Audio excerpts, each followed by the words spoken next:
Entonces les decía que hoy iniciamos en esta sesión 1, ¿no?, el estudio de los fundamentos de la hidráulica de canales. Y esos fundamentos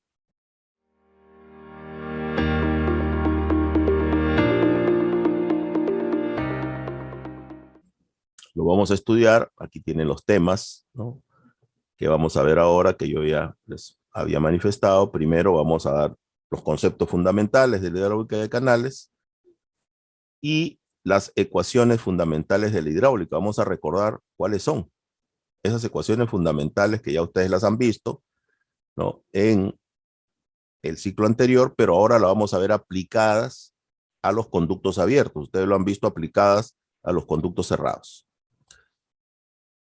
Como les decía, vamos a terminar viendo las características de la sección transversal de un canal, o sea, los componentes.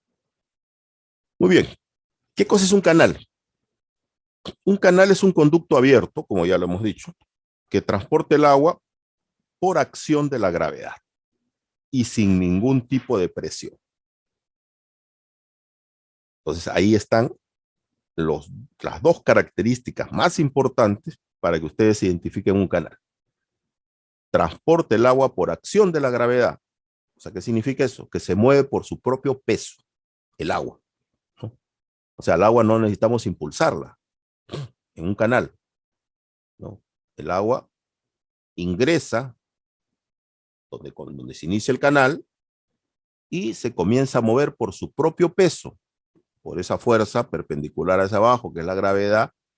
¿Y por qué? ¿Cuál es la condición para que realice este movimiento? La condición es que exista una diferencia de cotas, ¿no es cierto? Una altura al inicio y otra altura, menor por supuesto, al final del tramo, como lo están viendo ustedes en la figura que está, con la foto que está a la derecha, ¿no?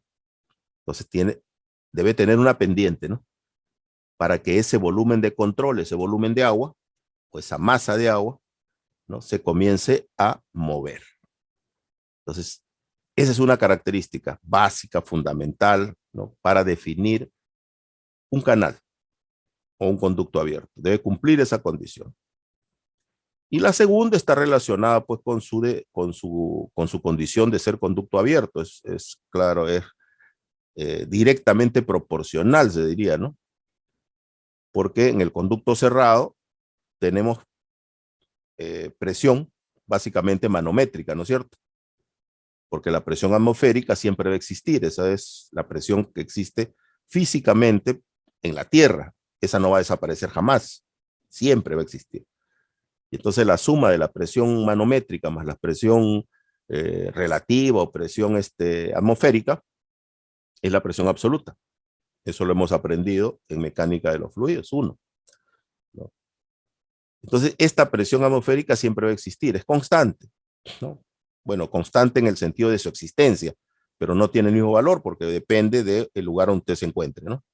Si se encuentra a 0 metros sobre el nivel del mar, tendrá una presión en la atmósfera, y si se encuentra pues en Ticlio, a 4.000, 5.000 metros, habrá otro tipo de presión, ¿cierto? Ya. De esa no estamos hablando. Cuando hablamos de sin ningún tipo de presión, hablamos de esa presión manométrica. ¿Por qué? Porque es un conducto abierto. Entonces esa presión es 0. Esa presión es 0, desaparece. ¿Y dónde se ejerce esa presión? Acá en la superficie. Observemos la foto en la parte baja. Aquí arriba. Entonces ahí estaría en la superficie. Ahí sería el punto de la presión 0. No existe porque no está cerrado el conducto, ¿no? Pero existe la presión atmosférica. Yo siempre hago esa diferencia porque no se confundan, porque las teorías dicen eso, pues sin ningún tipo de presión, pero debería decir sin ningún tipo de presión relativa, ¿no? Debería haber una aclaración ahí al respecto, porque presión siempre va a haber, ¿ya? Pero la presión atmosférica. Entonces lo que estamos hablando cuando decimos, repito, que no hay ningún tipo de presión porque el conducto está abierto, es en la presión manométrica. Muy bien, entonces esas dos características debe cumplir, y si cumple con esa característica es un conducto abierto o un canal, ¿no? Un canal. ¿Cuántos tipos de canales hay? Dos grandes. Hay dos grandes grupos de canales, ¿no? Por supuesto que existen unas clasificaciones que hay en la bibliografía, pero esta es la clasificación principal. Existen canales naturales y canales artificiales. ¿Cuáles son los canales naturales? Son los llamados cauces naturales o canales no prismáticos, ¿no? ¿Qué ejemplos podemos dar de canales naturales? Los ríos, las quebradas, ¿no es cierto? Son canales naturales.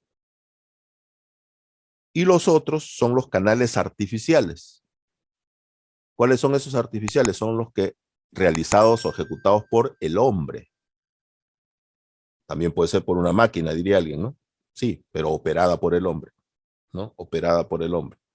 Entonces, en general, los canales artificiales son los construidos por la actividad humana, ya, si queremos darle esa connotación. Repito, canales naturales son los que ya existen en la naturaleza, como los ríos y las quebradas, y los artificiales son los que construidos por la actividad humana. Pueden tener revestimiento o no, ¿ya? Y también se les llama prismáticos, ¿no? Entonces, normalmente la confusión que existe es, si yo tengo un canal en tierra, ¿no? Algunos quieren decir que ese canal es natural. No, no necesariamente, ¿no? Si ese canal ha sido construido por la actividad humana en tierra, es un canal artificial. O sea, la condición de su tipo de revestimiento no lo clasifica. Lo único que lo clasifica es el canal ya existe por la propia configuración de la tierra o ese canal se hizo por la actividad humana. Nada más. Si lo hizo por actividad humana, si sea en tierra, ese es artificial y es prismático. ¿Ya? Esa es una definición inicial que debemos tener con suma claridad. El canal Achirana, por ejemplo, en Ica, que fue construido, según dice Ricardo Palma en sus tradiciones, por 30,000 soldados que trajo Pachacútec, ¿no? Para cumplir el deseo de la princesa Chumbillaya. Es un canal en tierra, fue un canal en tierra, ¿no? Que casi entre 25 a 30 kilómetros tenía de longitud. Entonces es un canal artificial, pero un canal en tierra, pues, porque en esa época no se conocían los revestimientos, ¿no? Y casi que era trapezoidal, aunque en algunos lugares tiene una forma irregular, ¿no? Pero son ejemplos que nos permiten un poco hacer las diferencias y poder entender estas definiciones. Esta foto que ven ustedes a la derecha, el canal que ven en la parte superior, esa es una foto del canal Choclococha, el que trae el agua para Ica, ¿no? Para el río Ica. Este canal se inicia en la cuenca atlántica, o sea, detrás de la cordillera, y por medio de 4 túneles trasvasa el agua desde la laguna de Choclococha hacia la cuenca pacífica, ¿no? Y lo hace trasbordando en estos 4 túneles a través de este canal, ¿no? Hacia la laguna de Pariona, laguna que ya está en la cuenca pacífica, o sea, ya está en la zona de Ica, ¿no? La zona de Ica. Y ahí es donde se inicia pues el río Ica, o sea, los primeros vestigios del río Ica se inician en la laguna de Pariona y entonces este canal le traslada el agua hasta allí. Y de ahí ya por cauce natural viene a Ica, ¿no? Este es el famoso canal Choclococha, son tramos ya rehabilitados, ¿no? Y el que está abajo es el canal Achirana que estamos hablando, pero ya tramos pues revestidos, construidos acá en la zona casi urbana. Estoy aquí, esta foto es en el pase del desaguadero de Chanchajaya, ¿no? La zona de la Tinguiña, entre la Tinguiña y Parcona, pues, ¿no? Ahí. Y el canal viene, entra en una transición, que es la que ustedes ven ahí, ese cambio de forma, ¿no? Entre trapezoidal y vertical o rectangular, y luego pasa por debajo del puente. Esta es una típica obra de compuesta, ¿no?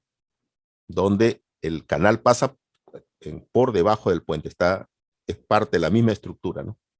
O sea, se aprovecha el puente también como caja de canal en la parte baja y logramos transportarnos, ¿no? Transportarnos. Y lo que ven en la parte derecha es un aliviadero, ¿no? Un vertedero lateral también, ¿no? Es otra obra hidráulica, que también es parte del diseño de las obras hidráulicas. ¿Para qué sirve? También se llama vertedero de demasías, por si el agua, porque esto viene en una curva, ¿no? Sobrepasara, que ya pasó en alguna época, ¿no? Entonces entra en el vertedero y ya descarga en la quebrada, pues, ¿no? El agua. Entonces ahí tienen dos canales que son parte del sistema que vinculado a ICA, ¿no? Y de lo que pretendemos que debemos aprender a diseñarlos, ¿no? Bien. Profundizando un poquito más en los canales naturales, ahí está. Estos canales naturales no se estudian en la hidráulica de canales, esa es la otra cosa que hay que interiorizar. Se estudian en la hidráulica fluvial, ¿ok? Que es una asignatura, que es un curso electivo, en el caso del plan de estudios de la Universidad de ICA, de la Facultad de Civiles, ¿ya? Entonces, ahí estudiamos los canales naturales. O sea, bueno, profundizamos en el conocimiento de los canales naturales, ¿no? Que básicamente se diseñan para lograr un equilibrio, ¿no? Un equilibrio en la estabilidad debido a la presencia, pues, de los sedimentos, ¿no es cierto? Todo cauce natural lo que hace es trasladar sedimentos, transportar los sedimentos.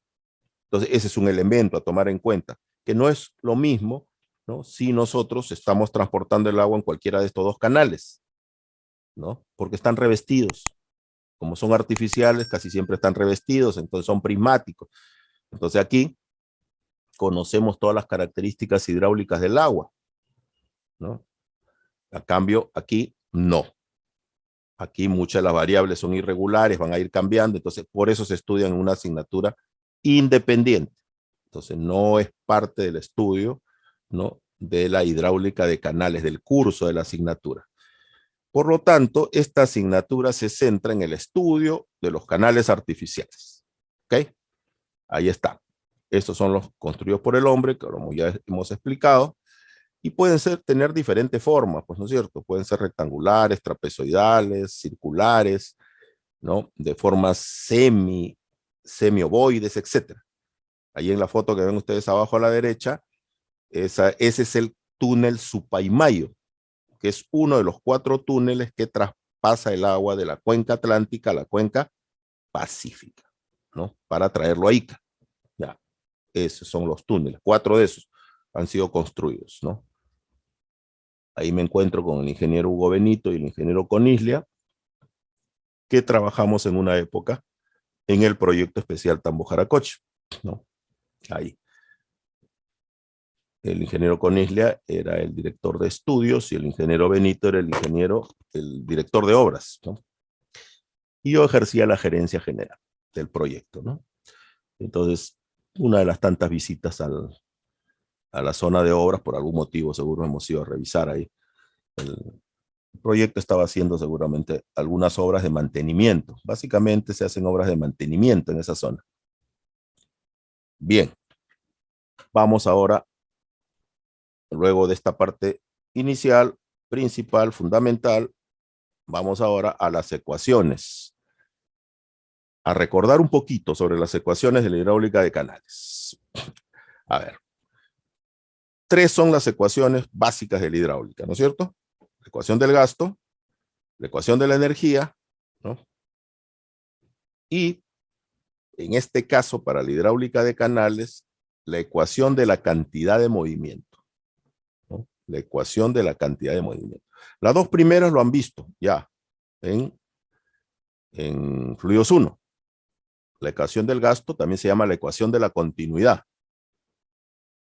Y la ecuación de la energía también se le llama la ecuación de Bernoulli, o Bernoulli, como algunos le dicen, ¿no? Y eso sí se acuerdan seguramente.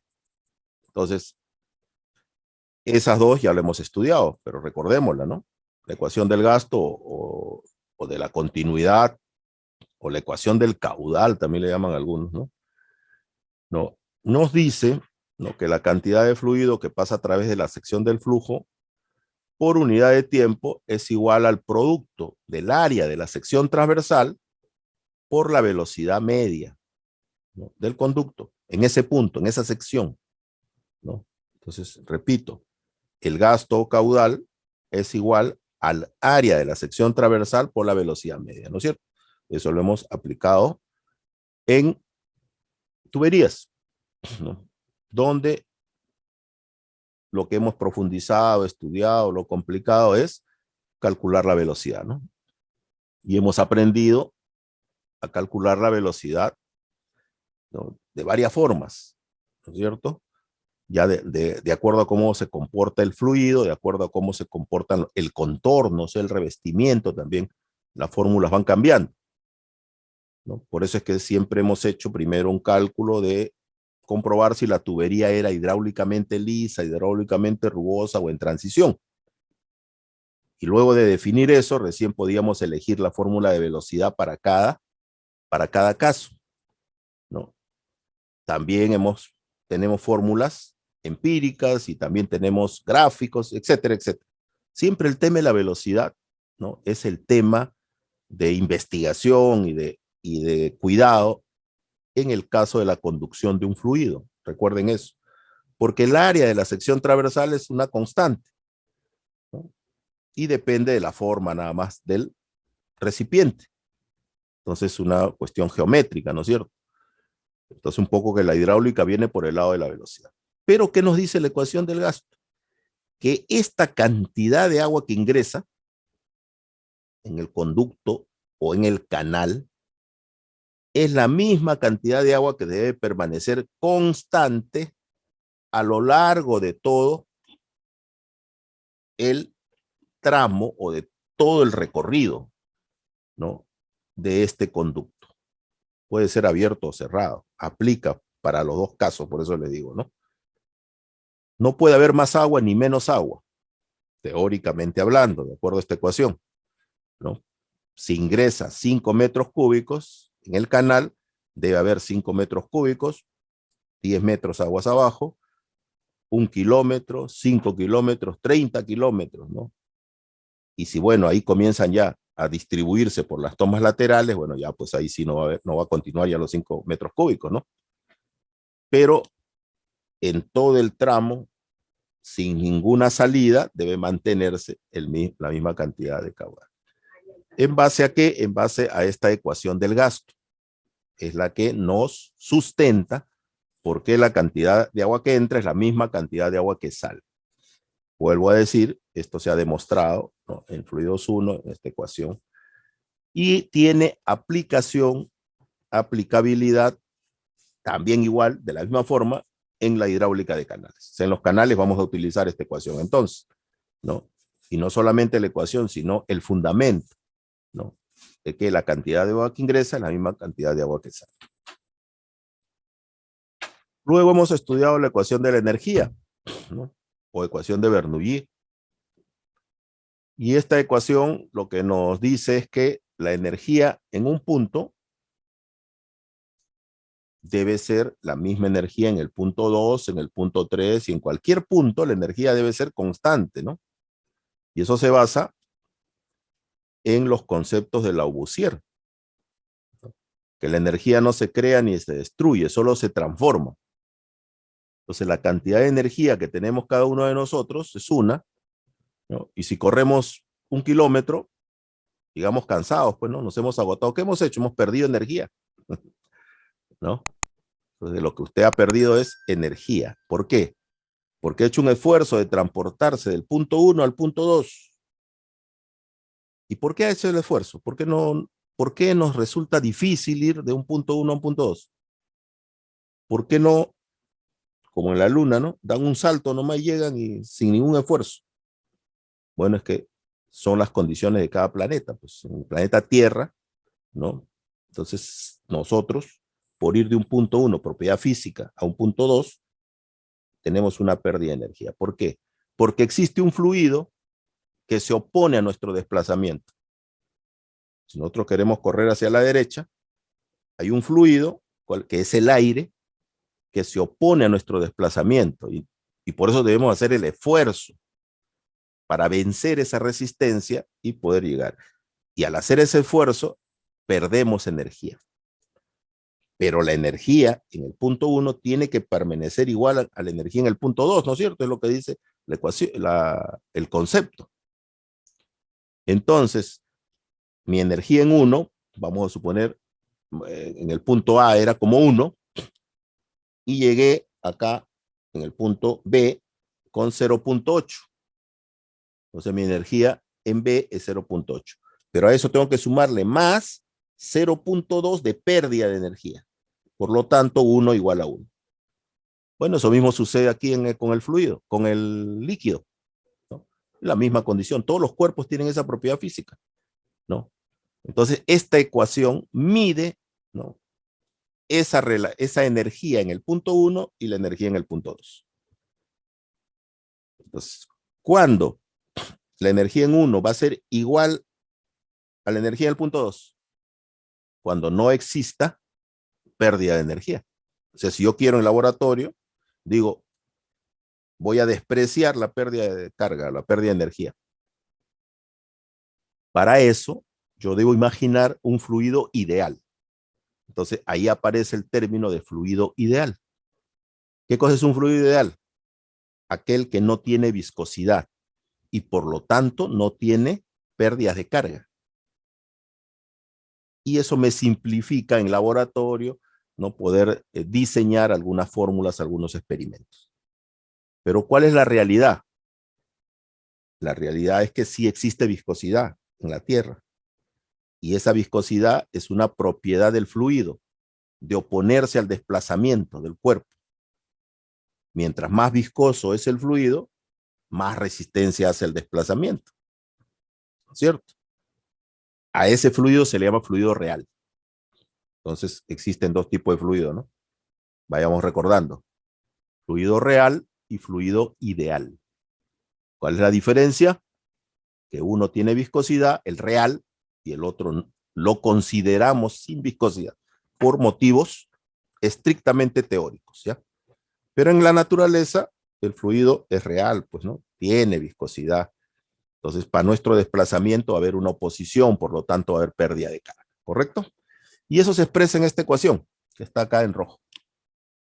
Esta es la ecuación de la energía aplicada a canales, ¿ya, no? ¿Qué nos dice? Que la energía en 1 es igual menos la sumatoria de pérdida de carga es igual a la energía en 2. ¿A qué es igual la energía en 1? A la sumatoria de la altura de posición Z1 más el tirante o altura del agua más la velocidad al cuadrado entre 2 veces la gravedad. ¿Cómo era en tuberías? No aparecía el tirante, ¿no es cierto? El tirante es una condición del canal, que es la altura del agua, ¿no? Eso es lo nuevo, lo novedoso, ahí está la diferencia. ¿Ustedes qué tenían ahí en tuberías? Presión entre peso específico, ¿no es cierto? Pero ya hemos explicado que en conductos abiertos no hay presión.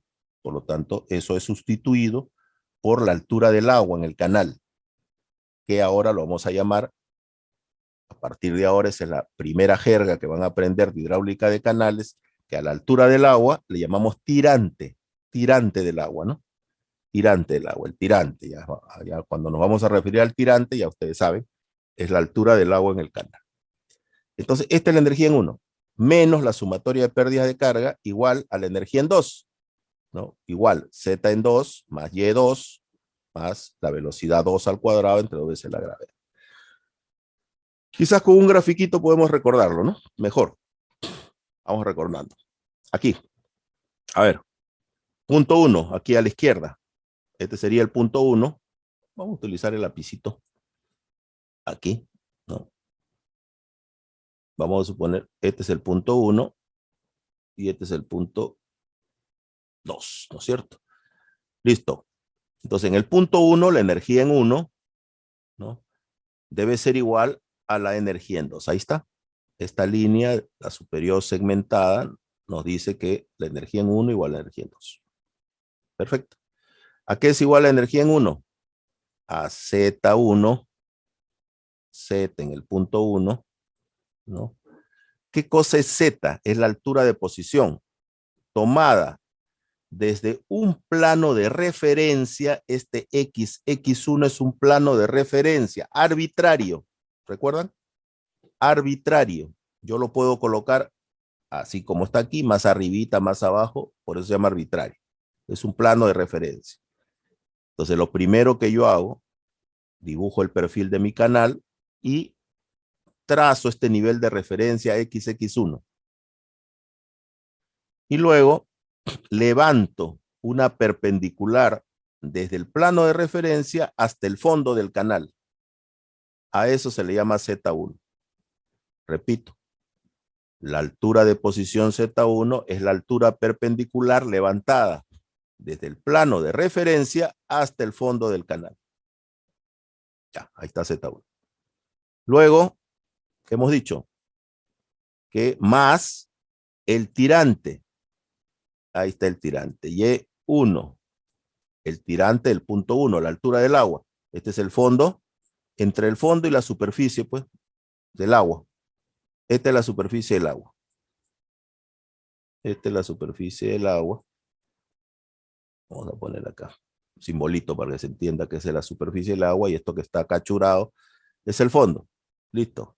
Entonces, luego viene la altura desde el fondo hasta la superficie del agua. Ese es el tirante, Y1. Y luego por encima de ello está la altura de energía, se llama, que es igual a la velocidad 1 al cuadrado entre 2 veces la gravedad. Ya acá está escrito, así que ya no lo escribo. ¿No? La suma de los tres componentes es igual a la energía en 1. ¿Correcto? Entonces, todos son alturas, por si acaso.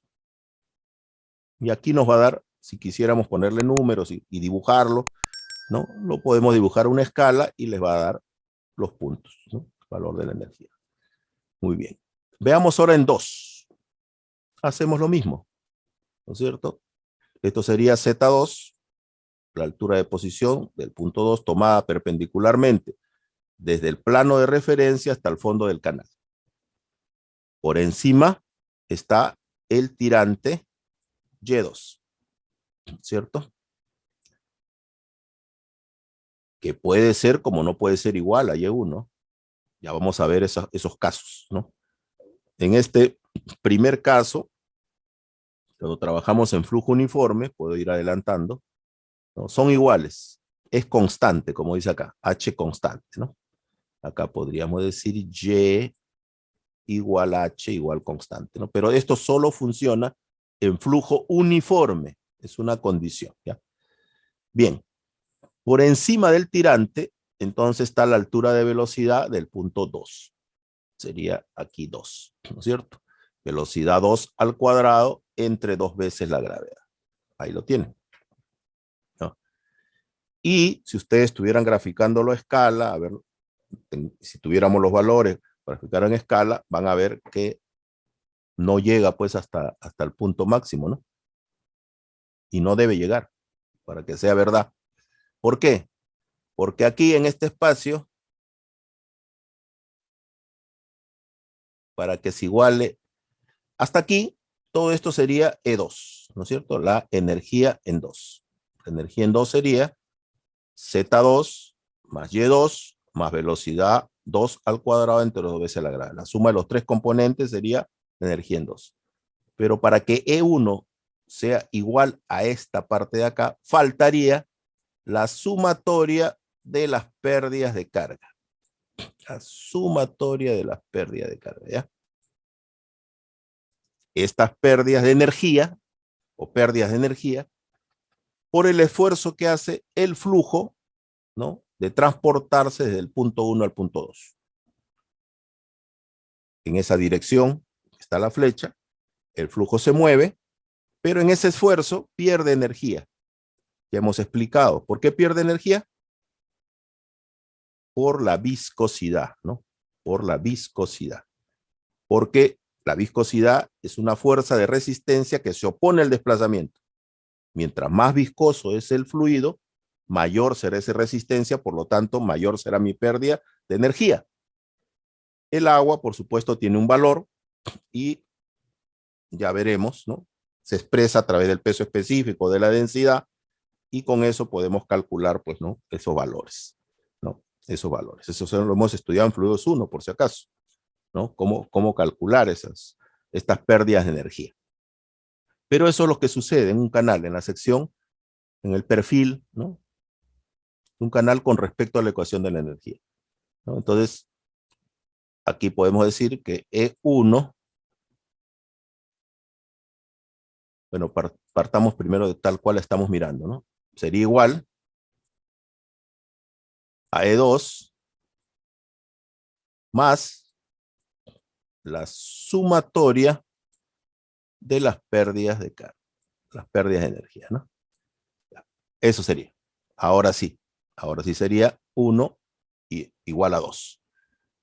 Y la forma en que le hemos escrito nosotros en la lámina anterior es E1, con signo más pasa acá, lo hemos pasado acá. Es una forma de escribirlo nada más. Pueden colocarlo ustedes a la derecha o a la izquierda, eso no va a variar. Igual a E2. Listo, ¿no? Y luego hemos reemplazado, ¿no? E1 hemos dicho que es igual a Z1 más Y1 más velocidad 1 al cuadrado entre 2 veces la gravedad menos la sumatoria de las pérdidas de carga igual a Z2 más Y2 más velocidad 2 al cuadrado entre 2 veces la gravedad. Y ahí está la misma ecuación que hemos presentado en la lámina anterior, ¿no es cierto? Viene de este gráfico. Esa es la forma como vamos a aplicar en algunos casos, ¿no? Para la solución de los problemas o de los diseños de los canales, la ecuación de la energía en canales. ¿Ya? Esta es la ecuación. Entonces, haciendo un resumen, podemos decir, ¿no? Y recordar que para aplicar la ecuación de la energía se hace entre dos puntos, ¿no es cierto? Siempre comparando dos puntos. ¿Por qué? Porque la energía en un punto debe ser igual a la energía. Ahora, aunque los componentes internos no sean iguales, como en este caso, ¿no? Pero eso nos permite diseñar también, pues, ¿no? Diseñar, encontrar, verificar, ya vamos a ver aquí en hidráulica de canales, en obras hidráulicas, cómo se aplican no solo la ecuación anterior, sino también esta segunda ecuación. Bien, pasemos a la última ecuación. Vamos a borrar esto para que nos permita avanzar, porque si no, no nos permite avanzar.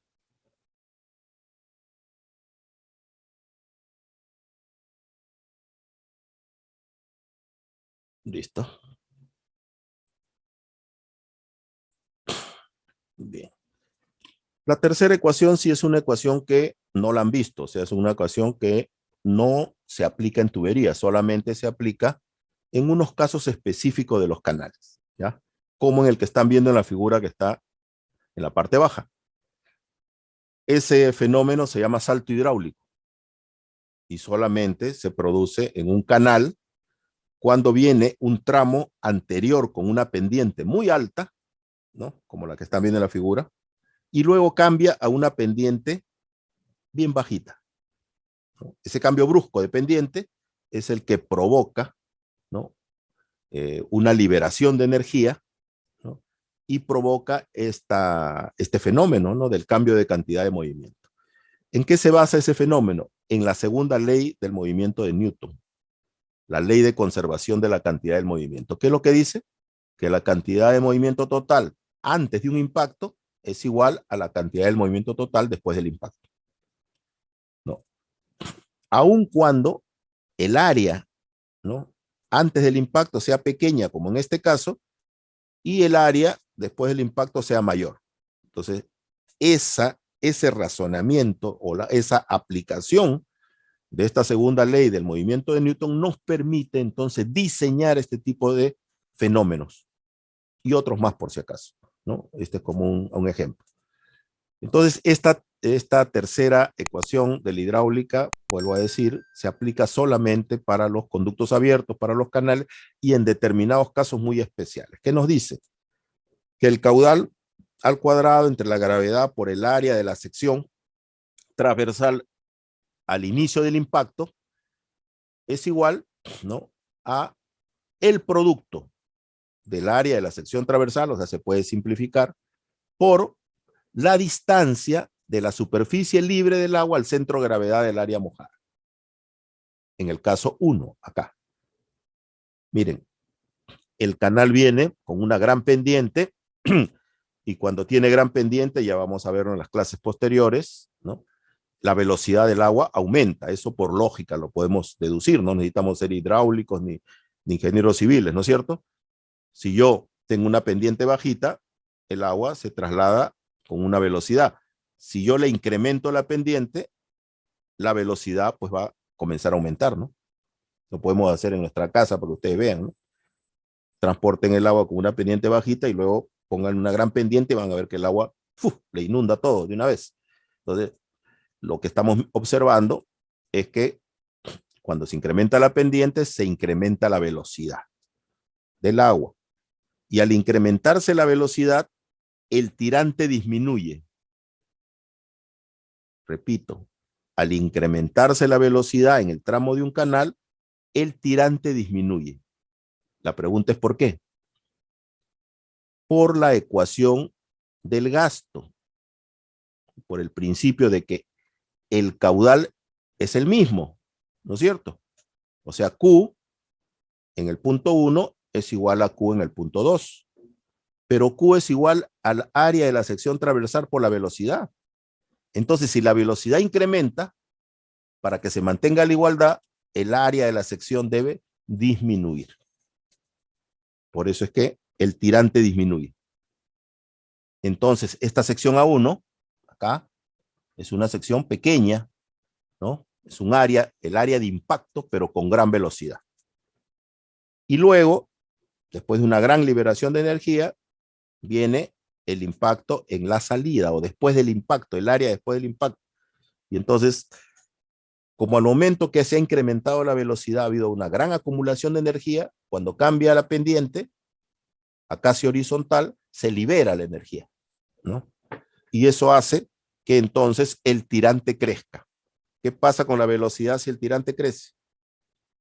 La velocidad disminuye para que se mantenga la igualdad, porque la cantidad de agua debe ser la misma a la que continúa, ¿no? Y eso es lo que expresa, ¿no?, esta ecuación de la cantidad del movimiento, ¿no? Este balance entre el impacto inicial y el impacto final. Eso es lo que nos da la ecuación de la cantidad de movimiento, también se llama ecuación de momenta, ¿no?, que lo vamos a aplicar en este tipo de cálculos o de fórmulas. Muy bien. Aquí nos vamos a quedar, vamos a hacer un pequeño receso, pero antes del receso, por favor, preguntas. Adelante. Consultas, preguntas, dudas, ¿algo anotaron? ¿Todavía? ¿Estamos calentando cuerpo? Muy bien, entonces la segunda, recuerden, no preguntan, yo pregunto. Ingeniero, tengo una consulta. Adelante, adelante. Para un caso hipotético, supongamos que es una misma tubería cerrada de una misma área transversal, pero dividido en dos partes. En la primera parte, la tubería se encuentra lisa, y en la segunda parte, la tubería se encuentra con un rozamiento o con un coeficiente de rozamiento. Eh, ¿El caudal se mantendría en ambas partes? O sea, la velocidad en uno y la velocidad en dos se mantendría. Bueno, O... son dos cosas distintas lo que me estás preguntando. A ver, vamos por No, la no, primera. el caudal, Sí, claro. sí, por eso. Primero el caudal, después la velocidad. El caudal sí se mantendría constante, ¿ya? Porque vuelvo a decir, la cantidad de agua que ingresa debe ser la misma cantidad, nunca debe variar eso. Eso sí, recuérdenselo y grábenselo, ¿ya? La cantidad de agua, la cantidad de caudal, por eso si el caudal es 5, 4 o 3, eso mismo se va a repetir. En la ecuación, así lo hagas tú en el punto 1, 2 o 3, debe permanecer constante ese valor del caudal. ¿Ya? El caudal no puede, ¿por qué aumentaría? ¿O por qué disminuiría? No hay razón. ¿Ya? La cantidad de agua que ingrese es la misma cantidad de agua que sale. Ahora, ¿qué pasa con la velocidad? Eso es interesante. La velocidad, para que se mantenga constante el caudal, por eso estaba diciendo yo, en una igualdad entre A1 por B1 igual A2 por B2, si la rugosidad se modifica, como tú lo explicas, y pasa de liso a rugoso, eso significa que la velocidad va a modificarse, ¿no es cierto? Entonces, si la velocidad se modifica en el punto 1, entonces, y el área de la sección transversal permanece constante, debe modificarse la velocidad 2. Ahora, ¿cuánto? No lo sé, ya dependerá de los valores. Si se aumenta o disminuye, también eso dependerá de los valores, ¿no? Pero que varía, varía, ¿ya? Es el único elemento que va a variar, porque tú estás dando la condición de que el área va a permanecer constante. Entonces, si Q es constante y A es constante, entonces lo que debe variar son las velocidades para mantener la igualdad. ¿Correcto?